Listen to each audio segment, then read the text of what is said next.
ओम श्री परमात्मने नमः. श्रीमद्भगवद्गीता अथ प्रथमोऽध्याय. अर्जुन उवाच. श्लोक 23.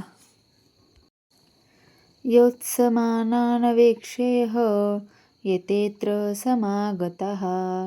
योत्समानानवेक्षेय येतेऽत्र समागताः. धार्तराष्ट्रस्य दुर्बुद्धे युद्धे प्रियचिकीर्षव.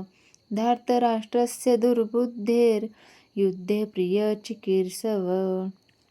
योत्समानानवेक्षेय येतेऽत्र समागताः.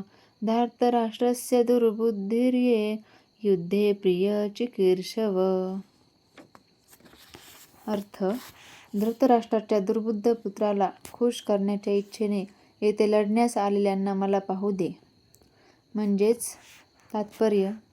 दुर्योधन आपला पिता धृतराष्ट्र यांच्या सहकार्याने दुष्ट बेत आखून पांडवांचे राज्य बळकविणारा होता हे उघड गुपित होते. दुर्योधनाच्या बाजूला मिळालेले सर्वजण हे एकाच माळेतील मणी असले पाहिजेत असे लोक कोण आहेत हे जाणून घेण्यासाठी आणि युद्धाला आरंभ होण्यापूर्वी त्यांना पाहण्याची अर्जुनाला इच्छा होती. पण शांततेच्या वाटाघाटीची बोलणी करण्याचा त्याचा मुळीच उद्देश नव्हता. शिवाय ही गोष्टही सत्य होती की त्याच्या निकट भगवान श्रीकृष्ण विराजमान होते. यामुळे अर्जुनाला विजयाची पूर्ण खात्री होती. तरी आपल्याला ज्यांच्याशी सामना करावयाचा आहे त्यांच्या बळाचा अंदाज घेण्याकरिता त्यांना पाहण्याची त्याला इच्छा होती.